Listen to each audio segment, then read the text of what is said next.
I would like to welcome all of you on behalf of PACDL and welcome to our judicial candidates.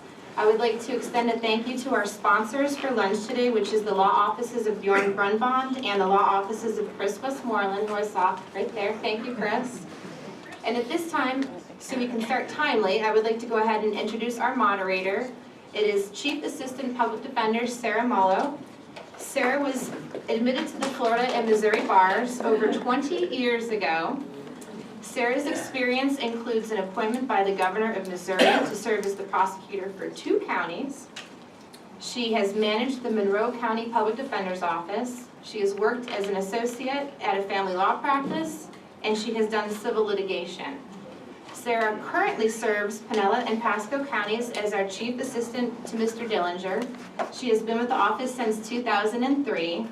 Sarah has experience in all areas at the Public Defender's Office, but it was her assignment to the Baker Act Division that sparked her passion for advocating for our mentally ill indigent clients. Sarah is now endearingly referred to as the incompetent expert. And she has lectured to numerous groups statewide on issues regarding mental health and criminal law. And for those of you that do not know, Mr. Dillinger has announced his retirement in 2020, and he is endorsing and supporting Sarah as his successor. Woo! Go, Sarah. Thank you for that lovely introduction, and thank you, Lori. You've done a terrific job as our PACDL presidents and for all your efforts, and we can give her a big round of applause. Yes, yes.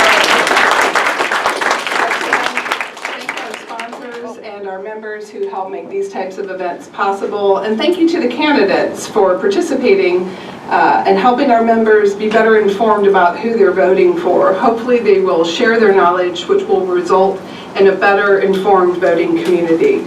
And this candidate forum will be later broadcast by Florida U Judge. Ms. Orpeza is here and is reporting it. So in an effort to accomplish the goal, that we will have each one of you introduce yourself, and you'll have a minute to do that.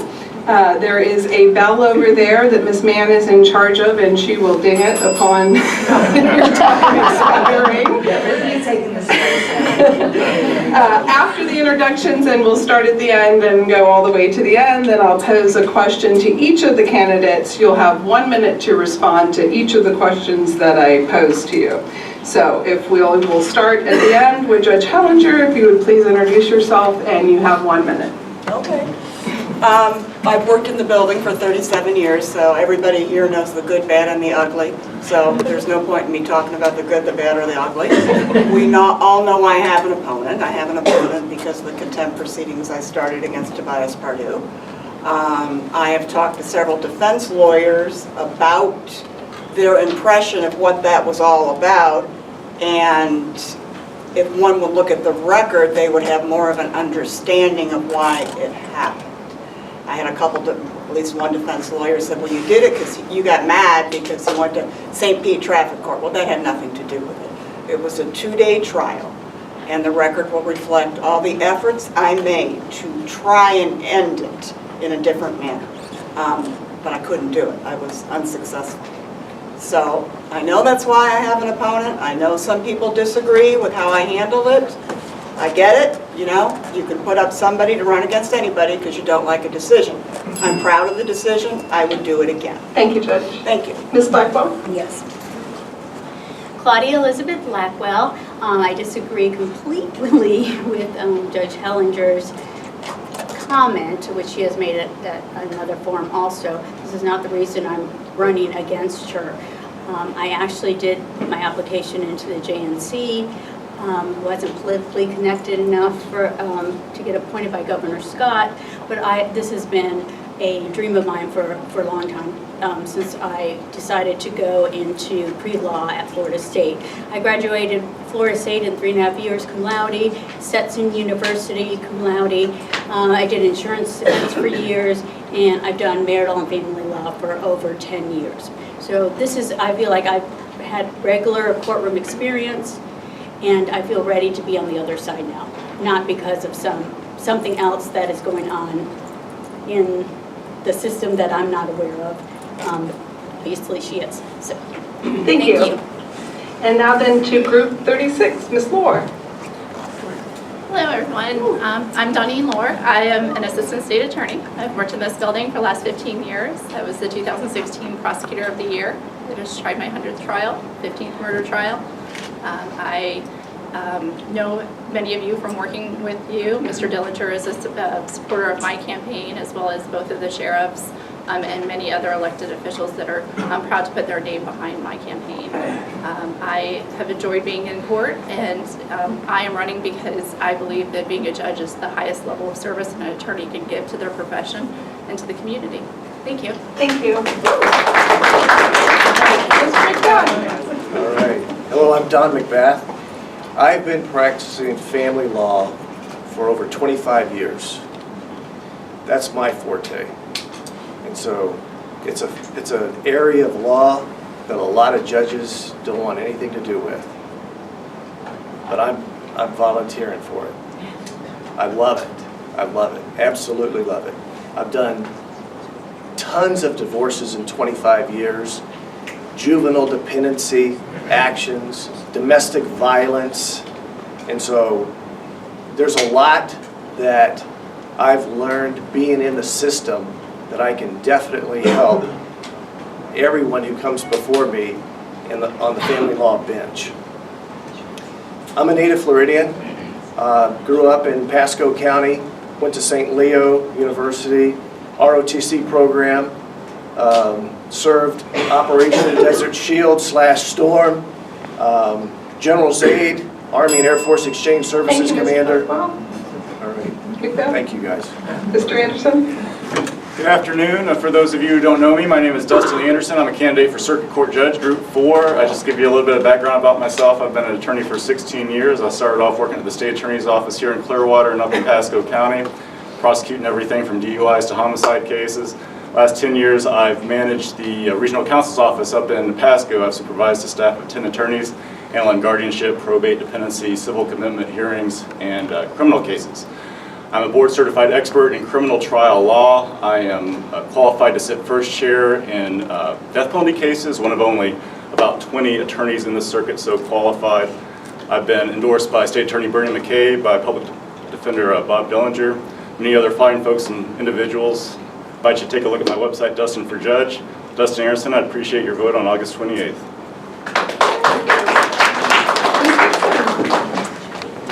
Good afternoon. I'm Roxanne Fixsen, also a candidate in Group 4. My background is a little unique among the judicial candidates. I grew up in the Midwest in Kansas and Nebraska, where I announced at age 7 that I was going to be a judge. That was always the goal. The path here has been a little windy, though.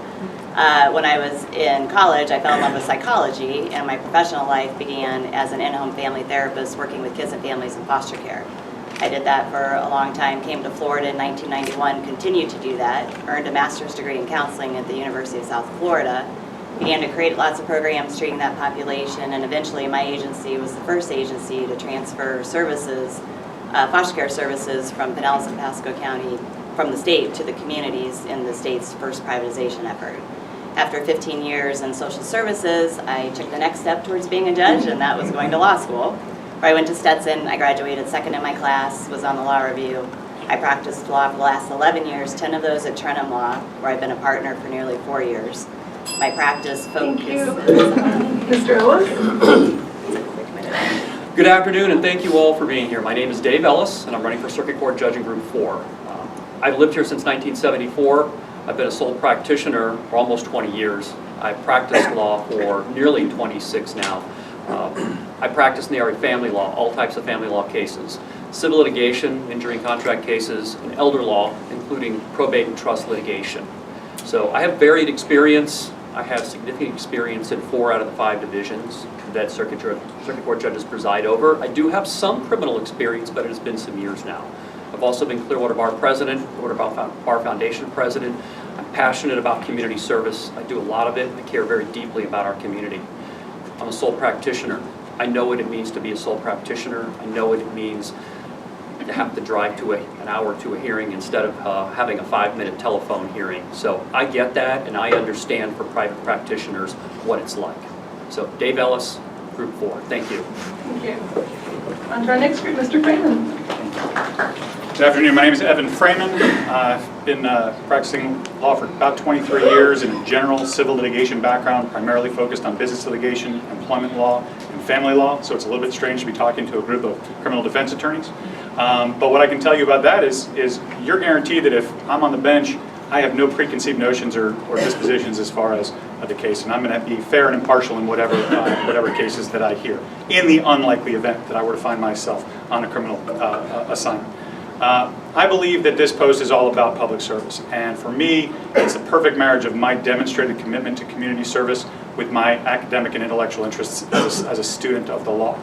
And so what I'm hoping to do is bring those two things together and serve you and serve the legal community and serve the community at large as your next judge in Group 45 in the 6th Circuit. So please vote for me on August 28th. Thank you. Ms. Hamilton. Good afternoon, Rebecca Hamilton, running for Circuit Judge Group 45. I recognize a lot of you. I've been practicing criminal defense for 18 and a half years. The last 4 years I picked up family law. So I worked as a public defender for 4.5 years, and there I got plenty of criminal experience. I don't need to describe to you what goes on because this is your world. Been involved in over 40 trials, all the motions, clients, caseload. You all are aware about what that entails. I went into private practice 13 years ago to achieve a work-life balance because I had children, and that has been my focus along with practicing law, and it's been a wonderful career that I've had as a solo practitioner, practicing law and being able to raise my boys. I have the endorsement of retired Judge Tom Frayman, who I practiced in front of county court for over a year and almost every day, and so he was able to see my work ethic and my personality in the courtroom. Thank you. Rebecca Hamilton, thank you. And Judge Minkoff. When does the timer start? Now? We'll give you a warning, too. Well, I just want to know that since my opponent's not here, do I get 2 minutes? Sure, you can take the full 2 minutes, Judge. That's okay. I'm Tommy Minkoff. I know many of you. I want to thank the association for having us here today. It's groups like yours that make and enhance our profession by overseeing and trying to do the very best that we can do. Sometimes we don't do the very best we can do, and you get an opponent. I, along with Judge Helinger, are 2 of the 15 incumbents that we received opposition. The other 13 were elected when they qualified in May. So things like this happen, but it is our system and our Constitution provides for this. So I'm happy to be out here and let you all know that next week the mail ballots are going out, so there's going to be a lot of activity and mailers and things of that nature. I got on the bench almost 9 years ago, served in family 3 years, 1 month, and 28 days, and then went to general civil and then was voluntold to go into the foreclosure section where we did 14,000 hearings in 16 months. So I rotated back to a general civil, doing jury trials and med mal and automobile negligence and contracts mostly. Thank you. Thank So you. I would note that we would give the extra time because your opponent did not show up. If you would like, we did a little. No, that's okay. So of all the candidates, there was only one that did not choose to participate in our forum. So I thank all the candidates for coming. And so we'll start with the individual questions, and we're going to do it again from left to right. I'm going to ask each candidate a couple of questions. You have 1 minute to respond. I will focus on that candidate, and then once that candidate's done, unless we have some time at the end, which I really don't anticipate, we would open it back up for questions. So we'll start again with you, Judge Helinger. And the question posed to you is your voluntary disclosure indicates that you've spent your entire legal life as a public servant with over 200 jury trials as a lawyer and 250 as a judge. Looking back to your investiture, what advice would you give yourself? Thank you. To the members of PACDL, all right.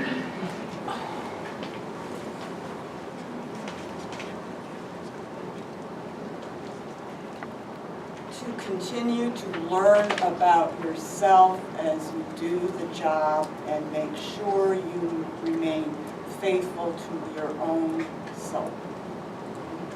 Thank you. The next question is, what is the biggest challenge you face as a sitting judge? Incompetent lawyers. Thank you. Ms. Blackwell, these questions are to you. You originally filed to run as a county court judge and then withdrew and filed to run as a circuit judge. Why? Well, initially, I was looking for, I wanted, as I stated previously. Speak up, please. I'm sorry, we don't have a mic except for me, and I probably am the loudest one. Do I get a new time? Yeah, we'll start again. Yes, initially, I wanted to run against, I went county court and against Joshua Reba. I've always wanted to be a circuit court judge, obviously doing marital and family law, and in the circuit. That was my passion to do, definitely circuit court. And so I really had a hard decision, even spoke to Judge Ron Delino regarding that, the fact that switching from county to circuit, but I feel that I've made the right decision for myself. I've applied to the DNC to try to get connected as, appointed as I stated previously, and I think this is my time. I'm 49 years old, and so I just feel like this is my time to go on the bench, and I feel confident enough to do that by being in marital and family law and being in the courtroom on a regular basis. Okay, thank you. Your next question is your Florida Bar Judicial Candidate voluntary self-disclosure statement indicates you've been an attorney for more than 20 years with extensive trial experience. It goes on to state that you have only participated in 2 jury trials and over 20 bench trials. Do you consider this extensive experience? I do, because a lot of those trials were more than just one day. Even you would not think that in marital and family law, but they're 6, I mean, I've had several of them, which they were 6-day trials and extended throughout the year, getting on the judge's calendar. But also just being in the courtroom on a regular basis for evidentiary hearings, which occurs many, many times, and even in the next few weeks, I have many evidentiary hearings coming up. So I do feel that, and 20, I want to make sure that it was only, I was the one who was the lead counsel. I had been on many other as second when I was working for Carl Bogue for 5 years, but I just wanted to make sure that I wasn't misrepresenting anything, and only the lead counsel in that. And I do think it is extensive because there were many times that the trials lasted definitely more than one day. Thank you. And that is the candidates for Group 9. So moving to Group 36, Ms. Loar. You've been a career prosecutor and have relationships with law enforcement. How can you assure the defense bar a fair shake? I think anybody who knows me and who's practiced with me probably is not concerned about that. Part of being a prosecutor is investigating cases and being able to call out law enforcement when things don't add up, being able to decide what the ultimate charges are in a case, no matter what the officers bring to you or arrest on. It's your discretion, it's your name that you're putting behind it. And so I think that having a good working relationship with law enforcement has been part of my career, but it definitely has not been and shouldn't be a concern that I would always favor law enforcement, because I have seen all different things happen, even mid-testimony, and then had to impeach officers with their reports and unpreparedness, or had to handle cases when the cases changed through deposition or in the discovery process. So that is, I'm very well aware of the human nature. Thank you. Your next question is, you're a career prosecutor. How would you adjust to a civil assignment? As you know, you guys probably don't know, I have tried a Jimmy Rice case because I wanted to get involved in some of the civil aspect of it. I have been involved in a civil commitment hearing post-case dismissal, but I will learn the law no matter where I put it. Even if I'm in crime, I still every day learn the law and learn new things about the law. One of the things that you can't learn from the bench, and we all know that, is courtroom experience, how to move a case docket, how to be able to think on your feet and rule on evidentiary matters that ultimately change the outcome and direction of a case.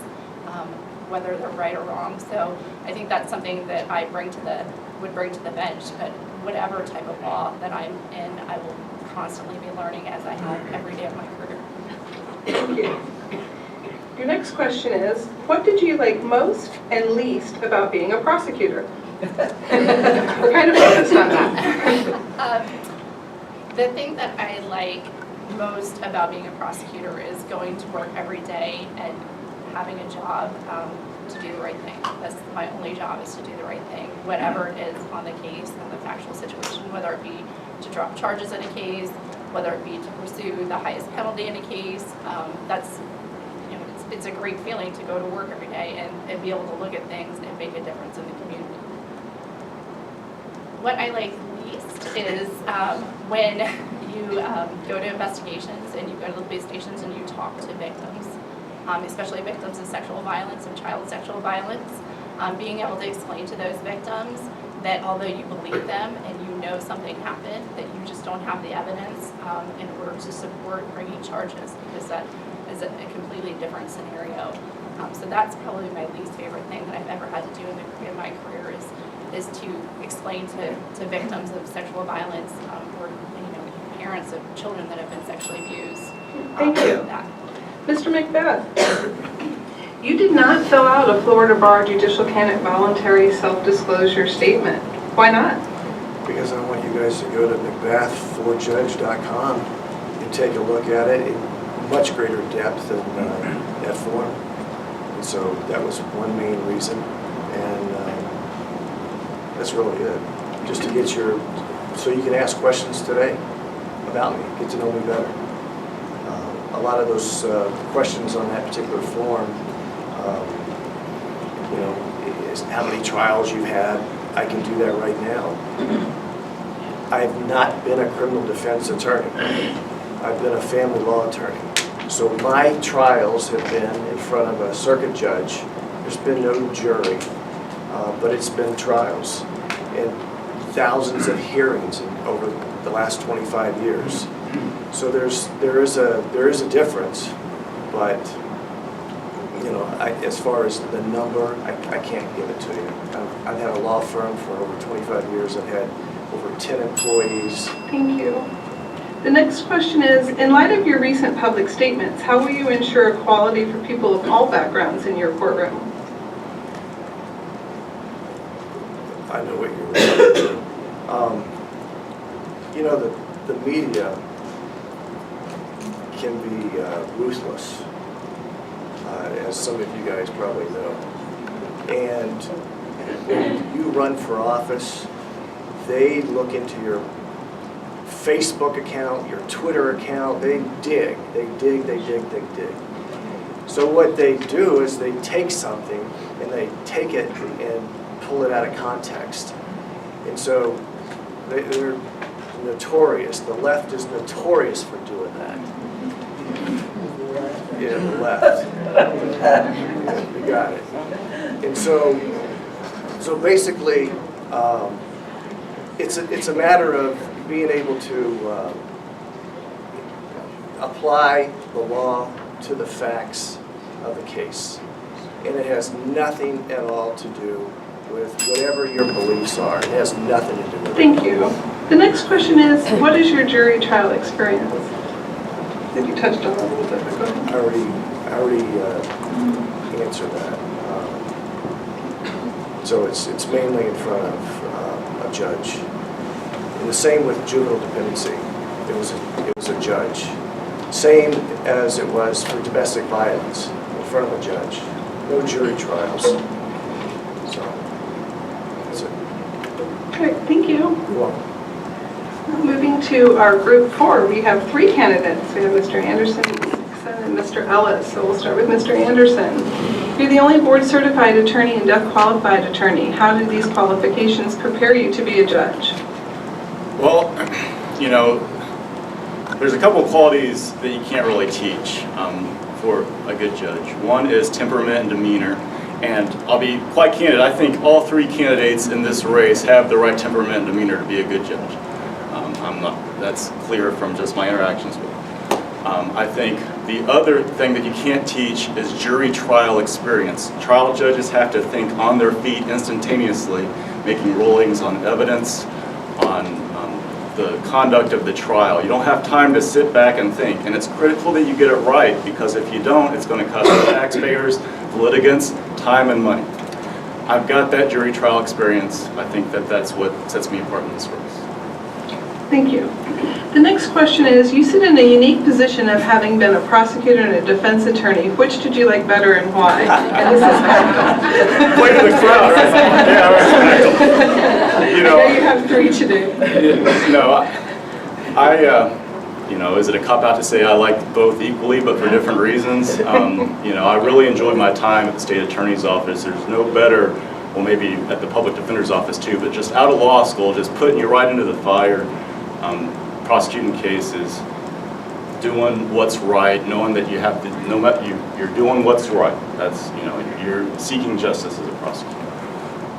As a defense attorney, I love putting the government to their burden. I absolutely love it. And I just love the gladiator combat of litigation and being an advocate. So, you know, I love both. I'd say 50-50. Is that a politician's answer or what? Thank you. Thank you. The next question goes to Ms. Fixsen. Ms. Fixsen, you did not fill out a Florida Bar Judicial Candidate voluntary self-disclosure statement. Why? I did not do it because being in civil law, we don't often get to trial, and because we settle lots of cases. Being at a big firm like Trinum, I don't often get to trial, because if there's a situation that involves a trial, it's in the client's best interest to pull in one of our trial experts. So I felt like the majority of that questionnaire was all trial focused, of which I have not been lead on a trial. I have an appellate practice that prepares me greatly for being able to preside over a trial. You know, did the trial court get it right? That's all what appellate practice is about. I've been the lead analyst and strategist on many trials, having handled various evidentiary issues in state and federal court, drafted trial briefs, opening arguments, closing arguments, on and on. But to actually do a trial, no. And I was trying to figure out a way to answer that question on the questionnaire that would, but it was just 0, 0, not this, not that. So I felt it was skewed a little. Thank you. The next question is, do you have any experience with criminal law? And I think you've touched on that a little bit. So if you had a criminal law assignment, how would you adapt to that? I would, I mean, there's not a day that goes by, there's not a new area of law that I'm needing to research and learn and get guidance about. So if I was placed on the criminal bench, I would need to learn, and thankfully I'm a very quick study and super smart, so that's helpful. I have not had a criminal case in my social services world. I worked with a lot of people who are involved with criminal court, and so I have a little bit of perspective in terms of how to help litigants be a part of that process from the bench. But I would welcome the challenge, actually, because I think it sounds like a pretty fascinating process from litigation or from an attorney and a judge perspective. Okay, thank you. Our next candidate, Mr. Ellis. Your Florida Bar self-disclosure indicates you have 2 jury trials and 26 bench trials. How would you prepare yourself to handle complex criminal trials if you were assigned to a criminal division? Well, the reality is that there's not going to be any candidate that has experience in all the different areas. There are 5 different divisions that circuit court judges sit in. We have 48 circuit court judges, 14 of them are criminal. I've been a private practitioner, sole practitioner for almost 20 years now. I have learned new areas of law. I have done some criminal cases back in the 90s, found it really interesting. It just didn't end up being in the firms that I practiced in at that time. So just like I've done for the last 20 years, I will learn. Whatever assignment I get, I will learn. I take the responsibility of being a judge. It is the highest level of public service, I believe, that we can have as an attorney, and that's with all due respect to what you folks do, which is also extremely valuable in our country. I will learn whatever it turns out to be. I have significant experience in 4 of those 5 areas. I couldn't add a 5th at this point as a practitioner. Thank you. Your next question is, what was your most difficult case and why? Well, one of those 2 jury trials was 2 months long, and highly complex, 2 months long. Luckily, I was young enough I could stay awake for that long and still function. It was really, really hard, and I'll be honest with you, I would not relish it happening again. It was fascinating, but it was just physically and emotionally really, really difficult. The other one that I had recently was a family, I'll say recently, a couple of years ago, a family law trial that was, I think, 3 days long. And it was a lady who, at first, I thought might be mentally incompetent. And then after getting to know her a little more, I found out she was not mentally incompetent, but she was highly, highly emotional. She'd been traumatized by her husband. No domestic violence, but it was borderline. It was very hard dealing with her. We had some issues about commingling of marital assets that were highly complex based on the evidence and the family law rules. She required that I present that case against commingling and that she was entitled to roughly $400,000. Thank you. Anyway, very difficult. Very difficult. We'll look at the opinion to see how that turned out. Thank you to Group 4. And now turning to our next group, Mr. Frayman. On the self-disclosure of Florida bar crime, you indicated you have 2 jury trials and 8 bench trials. How do you feel prepared to preside over jury trials with this limited experience? I do. Not to say that I feel fully prepared, but I certainly feel prepared based on my experience, training, education. The role of the judge is very different than the role of the advocate, even in a jury trial. And across the board, with the exception of the endpoints over here, none of us have experience on the bench. I don't care how many jury trials you've had as an advocate, your role and what you're trying to accomplish is very, very different than what your role is as a judge. So we've all got to learn on the fly, and we're all going to go through a training experience. And I know that as a student of the law, I'm up to that challenge. Thank you. Your next question is, if assigned to a criminal division, how would you prepare for that assignment? Gets back to the student of the law. I went to Dartmouth College. I went to the University of Miami. I made law review. I have proven myself as an exceptional student, and that goes to the practice of law as well. I will work as hard as anyone to make sure that I am prepared before I take the bench in an area of practice that I have no experience in. And that's my commitment to everyone in this room and everyone who's voted. Thank you. Your next question is, you are a Florida Supreme Court certified family mediator and a circuit civil mediator. What does it take to receive those qualifications, and how does that help you as a judge? Certification as mediator requires going through a roughly 40-hour course and then participating in either co-mediating or supervised mediation of a number of cases in order to become qualified, and there are some other points that you have to achieve in order to do it. Truly, it's probably the one thing that gives me maybe a leg up on some of the other candidates here in terms of that role as a neutral. Aside from the judges, serving as a mediator means you have to learn to listen to both sides. You're not making decisions as a judge would, but you learn those elements of temperament, civility, humility, integrity, respect, patience, and hopefully you've got the intelligence to be able to do it, for managing litigants and managing a process. And so mediation definitely will help me as a trial judge. Thank you. On to you, Ms. Hamilton. What did you most like about being a public defender, and what did you least like about being a public defender? What I most liked was the camaraderie.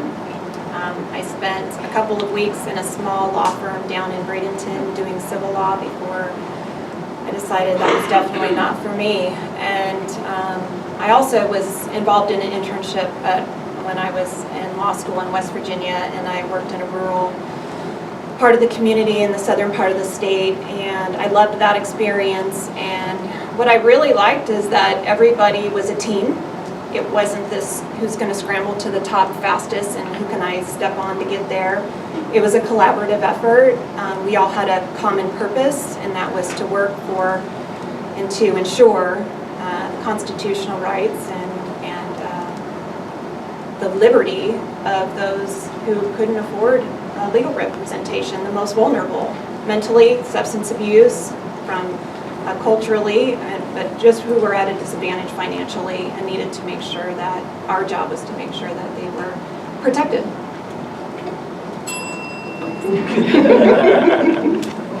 How many adult felony jury trials have you tried to completion? I would have to look at my form. I did fill it out on the voluntary disclosure.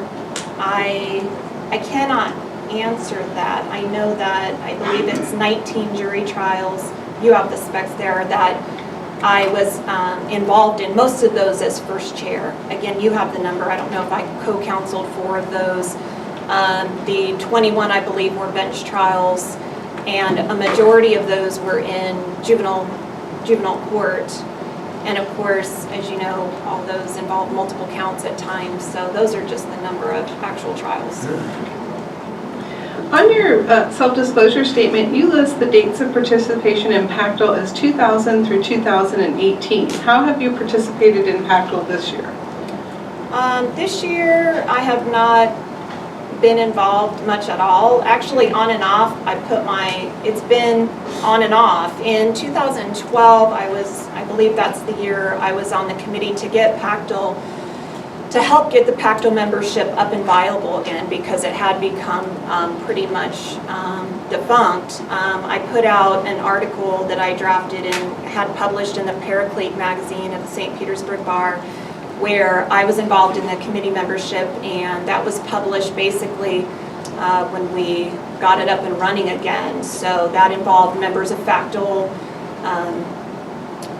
and so that was my big contribution, was when this organization started to become viable again in 2012.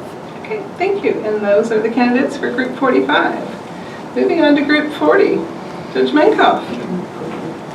You've been on the bench since 2009. What do you consider your greatest strength and biggest weakness as a judge? Don't wait for this.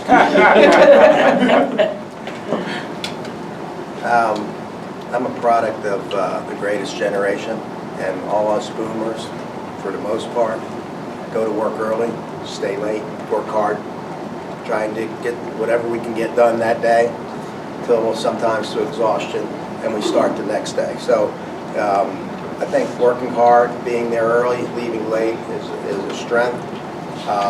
Weaknesses, they're a little bit more difficult because we don't like to talk about our weaknesses too much. But one of the things that all us human beings have is a propensity to not really embrace criticism. But when you sit on the bench, you're criticized a lot because you get reviewed, you get rehearings, you get appeals. So I think that initially it was overcoming that criticism and adapting to it. Thank you. Can you describe your most difficult case? I think my most difficult case was a family case. I've had real complex civil litigation, business litigation.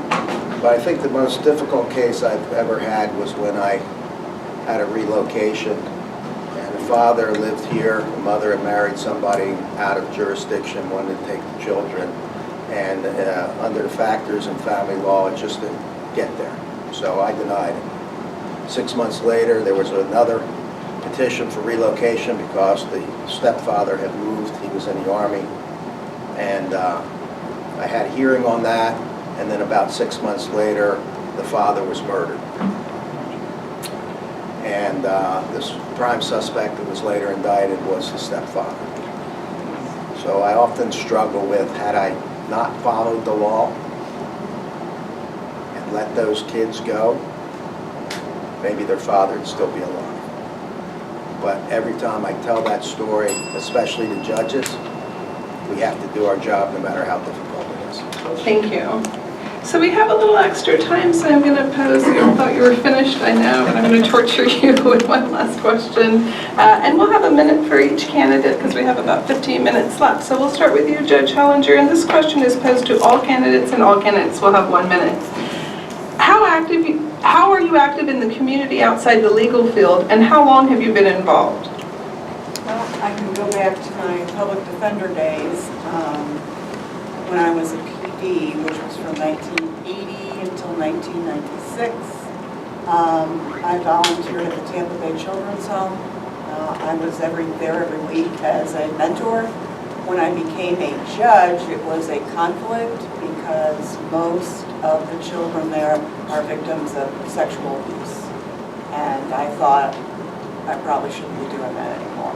So I stopped when I became a judge. I also volunteered, I want to say, it was on my, in 2006 when I ran, this was something that I ran, I contributed volunteered about 400 hours to the Pinellas County School Board in volunteer work in the classroom. And I was a volunteer of the SPCA. Since I have been a judge, I have spent much time working with the sheriff. Oops. There you go. And now you truly are finished. Thank you. And Ms. Blackwell. Yes. Just to start off, I have 3 daughters, age 20, 18, and 10. And obviously they take up a good amount of time. However, I was a Girl Scout leader for, and I know this is going back to the girls, but Girl Scout leader for 10 years, and I actually took them to their Silver Award, very big in Girl Scouts. I also was taught Bible study at the school. I was for St. Thomas Episcopal Church, and the majority of, I do have to admit, my community service has been dealing with my children and reaching out as much as I could, but obviously not something that it was a routine basis. So if I could help out at the, like St. Anthony's, the Heart Association. Yeah. Great, thank you. And those are your candidates for Group 9. Moving to Group 36, Ms. Loar? Can you repeat the question? Or my husband and I are very involved in raising money for pediatric cancer research. My husband has been on the board of the Pediatric Cancer Foundation.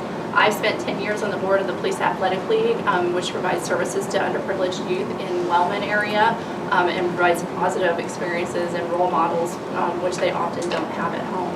And also it even provides dinner for them or lunches. I've been a member of the Junior League, Clearwater Doneene, for I think 12 years. We have focused on children aging out of the foster care system. I've mentored them. I've talked to them about career paths. I've talked to them about scary crime stories in order to encourage them. I've always been a volunteer for the Great American Teach-In that is done through the bar associations here. Most of my service to the community involves youth and youth that are lacking in resources and are vulnerable in the community. Thank you. Mr. McBath? I have 4 adult children, 2 grandchildren, and going back to when they were little, I was a coach for their Little League, soccer, football, and also participated in the Boy Scouts of America as the Alahak fundraising chair. So we raised money for the Boy Scouts. Knights of Columbus, 4th degree member of the Knights. Rotary board member, Rotary International. It's the Rotary Club of Wesley Chapel Moon. We're probably one of the most active Rotary clubs in the state. Very active in the church, in the Catholic Church. Lector, teacher for the little ones, the 2nd graders. So that's pretty much what I do now. Thank you. Those are both of the candidates for Group 36. Moving on to Group 4, Mr. Anderson. Thank you, sir. I am very active in my church. I go to Bethel Lutheran in Clearwater. I've been going there since about 2005. That's the church my wife and I were married at. I am the chairman of the Board of Elders at that church, very active in the many mission work that that church does in the community. I also am assistant scout leader for my son's Boy Scout troop in Tarpon Springs. I coached youth basketball, Suncoast YMCA. My wife, Michelle, my much better half, she's a school teacher. And so since 2002, I've volunteered a lot with Pinellas County Schools, and one might say I was voluntold. And that might be true at the beginning, but I've really enjoyed it. We've chaperoned field trips to Washington, D.C., St. Augustine, Tallahassee, places like that. I regularly lecture classes. My wife teaches civics, so I regularly lecture classes, not just in her class, but throughout the county, and legal issues and that type of thing. So I've really enjoyed that work. Thank you. Thank you. Ms. Fixsen? Last year, I won the Pro Bono Award at the Hillsborough Bar Association for the work I did on the Clemency Project that was through the Department of Justice. I am on the board of directors for a nonprofit agency that serves children who've been adopted from foster care, who are struggling and at risk of losing their adoptive placement. So the agency provides in-home counseling and target case management and other services for that population, which is very difficult. And so I've been on the board there for 4 or 5 years, I want to say. And my children are grown, my daughter. So I'm not coaching softball anymore, anything like that, or soccer. Great, thank you. Mr. Ellis? I am passionate about community service. Makes me feel great. It's one of the great things about being an attorney. It gives you so many different options of helping people in a really significant way. I've been very involved with the Clearwater Bar Association, especially pro bono projects. I helped to create a project through Barry Legal Services that resulted in doubling the number of pro bono hours provided by Clearwater Bar attorneys in the year 2016. I've also helped to chair and organize Clearwater Bar's legal fairs, which hundreds of community members get free legal services. Even in the midst of this campaign, one of the things I couldn't do while I was president was restart the Clearwater Bar's legal clinics at local community partners, and I'm actually, August 23rd, you'll all get an invitation to come, organizing another legal fair that we weren't able to do. I've been a lot of poster contest chair for the last 18 years. I go to elementary schools, teach kids about our legal system, collect their posters, provide poster board, displayed in the Clearwater Courthouse. Love doing that. That's an awesome thing to do. Defend Goldilocks, got 2 acquittals, and a whole lot of other things involving children. Thank you. Thank you to our candidates from Group 4. Mr. Frayman from Group 45. Sure, I started out doing the dad thing, volunteering at my kids' school and being their soccer coach. They're 19 and 21, so they're out of the house now. I moved on to get involved in my religious community. I was on the board of Temple B'nai Israel for probably about 10 years, leading up to being their president for 2 years. I've also been an active member of my Rotary Club, the Doneene Waterside Rotary, and I just finished my year as the president. Some of the things I've actively been involved through that group are feeding the homeless on a virtually monthly basis, packing snack bags for kids who are food insecure. We put a beautiful mural of honor on the back of the VFW post in Dunedin to honor our veterans. We've participated in other community service projects through that group, and I've been actively involved. For the bar, I participate in the legal fairs that Dave has organized. I've also been a law day speaker in the high schools, teaching the Just Adulting program. I think that probably covers the most of it, but as you can see, I'm committed to community service. Thank you. Thank you, Mr. Frayman. Ms. Hamilton? I've been a member of the a board member of New Beginnings Youth Homes for over 5 years. I can't even remember how long I've been on that board. Those homes exist to house in Pinellas and Hillsborough counties. I have always been available to my children's school as their de facto attorney. And I've been involved in advocating for the Gardner Scholarship, which is a scholarship for special needs students. And I have been very actively involved in raising my 2 sons who are 13 and 10. And I feel that is a great responsibility that I have to produce members of society that are going to be productive and law-abiding. So I do spend a lot of my time parenting and being involved in their lives. So with the other time that I could be spending with community service, I spend raising them. And I believe part of my community service is giving back financially to the community. Thank you. Mr. Minkoff, Group 40. I need an hour.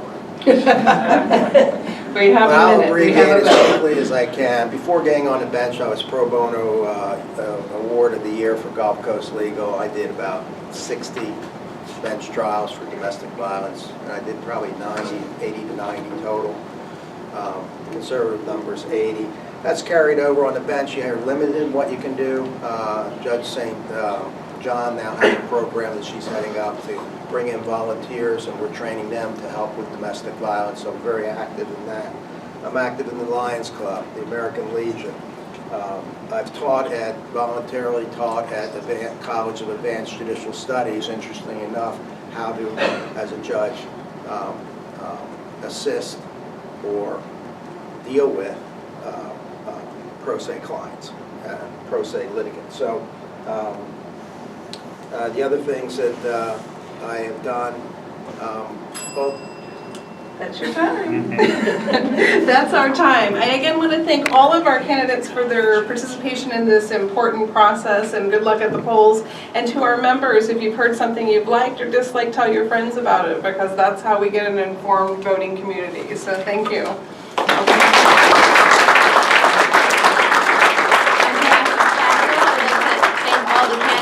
Participating today. I would like to thank our lovely moderator, Sarah Mullo, for assisting us. Thank you to Jenna Finkelstein, our treasurer, to Shaquana Harper, our secretary, to Russell Green, and to Sarah for helping us get the room set today. And special thanks to political consultant extraordinaire, Mary Reba, who was very helpful to me in planning this event today. And shout out to Haiti for doing the recording so that it can be shared with others in the legal community. So thank you.